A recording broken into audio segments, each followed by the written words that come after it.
আজকে আমি আপনাদের সামনে নিয়ে আসলাম দুর্দান্ত মজার একটা রেসিপি। যে একবার এটা রান্না করে খাবে সে একমাত্র বলতে পারবে এটার মজা যে কীরকম। এক প্লেট ভাত নিবেন, কোন দিক দিয়ে যে এক প্লেট ভাত আপনার শেষ হয়ে যাবে এক তরকারি দিয়ে খেতে খেতে আপনি বুঝতেই পারবেন না। অন্য তরকারি দিয়ে যে আপনি খাবেন সেই ভাতটা আপনার উড়ে থাকবে না। আমি নিজেটা লক্ষ্য করেছি, আমি যখন এই তরকারিটা দিয়ে ভাত খেতে বসি কখন যে আমার একবার ভাত শেষ হয়ে যায় আমি নিজেও বুঝতে পারি না। আমি যে অন্য আরেকটা তরকারি দিয়ে খাবো তখন আর আমার পেটেই জায়গা থাকে না। আপনারা আমার ভিডিওটা দেখেই বুঝতে পারছেন আমি যে কোন তরকারির কথা বলেছি। কিন্তু শুধুমাত্র লতি দিয়ে এই তরকারিটা রান্না করা হবে না, লতির সাথে এরকম একটা জিনিস অ্যাড করতে হবে যার জন্য তার স্বাদ দ্বিগুণ বেড়ে যাবে।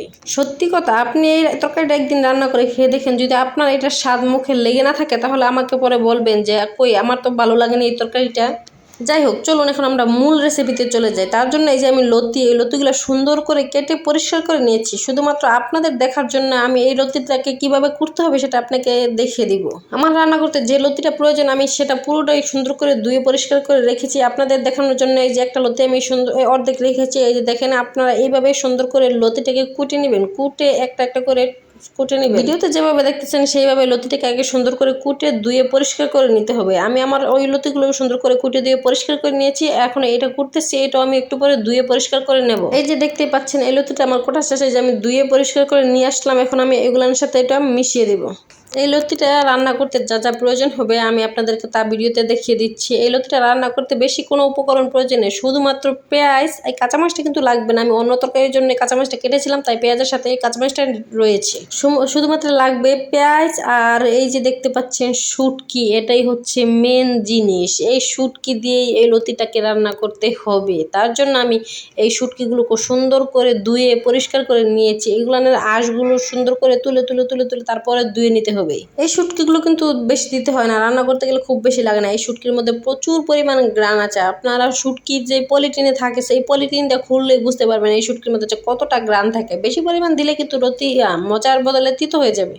তার জন্য আমি খুব বেশি শুটকি নিইনি, আমি এখানে 5-6টা শুটকি নিয়েছি। 5-6টা শুটকি সুন্দর করে ধুয়ে পরিষ্কার করে নিয়েছি। আপনাদেরকে বলবো খুব বেশি দিবেন না, পরিমাণ মতো অল্প দিবেন। চলুন এবার আমি রান্নার প্রসেসে চলে যাই। প্রথমে কড়াইটা আগুনের মধ্যে বসিয়ে দিতে হবে, তারপরে এখানে দিয়ে দিতে হবে তেলটা গরম হলে পেঁয়াজ কুচিটাকে সুন্দর করে একটু বেজে নিতে হবে। বেজে তারপরে যখন পেঁয়াজের কালারটা আস্তে আস্তে একটু চেঞ্জ হতে শুরু করবে তখন এখানে অ্যাড করে নিতে হবে সেই বিশেষ শুটকিগুলো। কারণ তেলের সাথে যখন আপনি শুটকিগুলো অ্যাড করবেন তখন এই তেলের সাথে শুটকিগুলোকে মিশে যাবে। গরম তেলে শুটকি দিলে কিন্তু গলে যায়, তেমন এইখানে শুটকিগুলো গলে যাবে।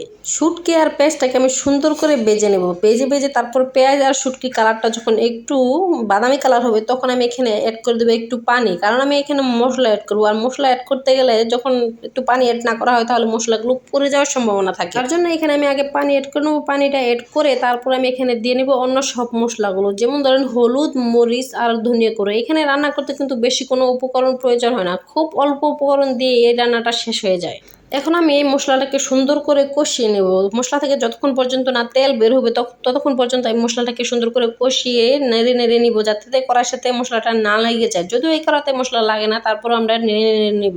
নাড়তে নাড়তে যখন আমরা দেখবো মশলা থেকে তেলটা ছেড়ে দিয়েছে তখন আমরা বুঝতে পারবো মশলাটা একদমই কষানো হয়ে গেছে। তারপর আমরা এখানে অ্যাড করে দিব আমাদের ধুয়ে পরিষ্কার করে রাখা ওই লতিগুলো।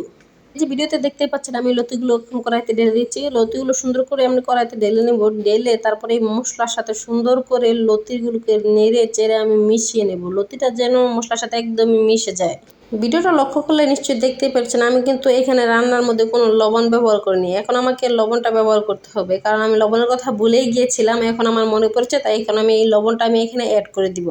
লবণটা অ্যাড করা হলে তারপর আমি আবার সুন্দর করে এটাকে নেড়ে দিব। লবণের সাথে মশলার সাথে সুন্দর করে লতিগুলোকে মিশিয়ে নিতে হবে যাতে সুন্দর করে সব কিছু যাতে মিশে যায়। কারণ আমরা এখন একটাকে সুন্দর করে মিশিয়ে তারপর আমরা ডেকে রেখে দেবো কিছুক্ষণ পর্যন্ত, যাতে মশলাগুলো এই লতিটার ভিতরে চলে যায়। কিন্তু লতিগুলো কিন্তু একদমই খুলবে না, একদম চাক্কা চাক্কা দাঁড়ার মতন হয়ে থাকবে। কিছু কিছু আছে লতি রান্না করলে একদম খুলে মাখা মাখা হয়ে যায়, একদম ভর্তার মতন হয়ে যায়। ওইসব লতি কিন্তু খেতে একদমই ভালো লাগে না। লতিগুলো যদি আস্তে আস্তে থাকে, একদম চাক্কা চাক্কা হয়ে থাকে, তাহলে কিন্তু এই লতিটা দেখতেও সুন্দর লাগে আর খেতেও অনেক মজা লাগে। আর মজা করে রান্না করতে গেলে তো একটু কষ্ট করতেই হবে, আর একটু কষ্ট করে ভিডিওটাও দেখবেন, তাহলে দেখবেন আপনারও লতিটা এত সুন্দর করে রান্না করতে পারবেন। আর খেতে গেলে বুঝতে পারবেন যে লতিটা কতটা মজা হয়েছে। লতির সাথে মশলা যখন পুরোপুরি পুরোপুরি মিশানো হয়ে যাবে তখন আমি লতিটাকে সুন্দর করে ডেকে দেবো, ডেকে রেখে দেবো কিছুক্ষণ রেখে দিয়ে তারপর আমরা কিছুক্ষণ তুলে একটু লতিটাকে উল্টিয়ে দেবো, কিন্তু বেশি নাড়া যাবে না, বেশি নাড়াচাড়া করলে লতিগুলো খুলে যাবে। কিন্তু এখন লতিটা যেহেতু একটু নরম হয়নি তার জন্য আমি একটু নেড়ে চেড়ে নেবো। নেড়ে চেড়ে যখন এপাশে পাশে উল্টিয়ে দিব, উল্টিয়ে দিয়ে তারপর আমি আবার এটাকে সুন্দর করে ডেকে দিব, ডেকে আবার কিছুক্ষণ রেখে দিব। এবার কিন্তু আঁচটা একদম মাঝারি রাখতে হবে, কারণ বেশি রাখলে পানিটা শুকিয়ে যাবে কিন্তু লতিগুলো সিদ্ধ হবে না। তার জন্য আঁচটা একদম মাঝারি রাখতে হবে, লতিটা যাতে আস্তে আস্তে সিদ্ধ হয়ে যায় ভিতরে, কিন্তু লতিটা যাতে না খোলে। কিছুক্ষণ এভাবে ডেকে আবার রান্না করে তারপর আবার সুন্দর করে ঢাকনাটা তুলে একদম আস্তে আস্তে আবার সুন্দর করে লতিটাকে উল্টিয়ে দিতে হবে। তারপরে দেখতে হবে লতিটা সিদ্ধ হয়েছে নাকি, কিন্তু বেশি জোরে জোরে লাড়বেন না, কারণ লতিটা বেশি জোরে লাড়লে খুলে যাবে, কারণ লতিটা এতক্ষণে নিশ্চয়ই সিদ্ধ হয়ে গেছে। আপনারা দেখতে পাচ্ছেন আমি দেখাচ্ছি লতিটা যে কীভাবে সুন্দর করে সিদ্ধ হয়েছে। এই যে একটা লতি দেখাচ্ছি, অনেক সুন্দর করে লতিটা সিদ্ধ হয়ে গেছে। এই পর্যায়ে লতিটা একদমই কম নাড়াচাড়া করতে হবে, বেশি নাড়াচাড়া করলে লতিটা কিন্তু খুলে যাবে। এই যে আমি আপনাদেরকে দেখাচ্ছি লতিটা কিন্তু অনেক সুন্দর করে সিদ্ধ হয়ে গেছে, আর লতি থেকে তেল ছেড়ে দিছে, তার মানে বুঝতে হবে আমার তরকারিটা রেডি হয়ে গেছে। যে দেখতে পাচ্ছেন কতটা জর্জর হয়েছে আমার তরকারিটা। যারা শুটকি পাগলা তারাই একমাত্র বুঝতে পারবে এটার মজা যে কি।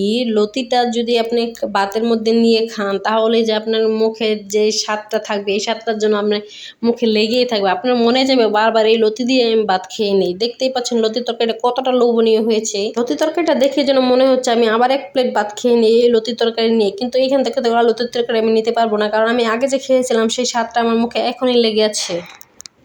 আমি যেভাবে লতির তরকারিটা রান্না করেছি এভাবে আপনারা লতির তরকারিটা রান্না করে খেতে একদমই বলবেন না। আপনারা রান্না করে খেলে তারপরে বুঝতে পারবেন এই লতির তরকারিটা যে কত মজা। এই লতির তরকারি দিয়ে আপনারা অনায়াসেই ভাত খেয়ে ফেলতে পারবেন এক প্লেট। ভিডিওটি ভালো লাগলে লাইক কমেন্ট সাবস্ক্রাইব করে যাবেন।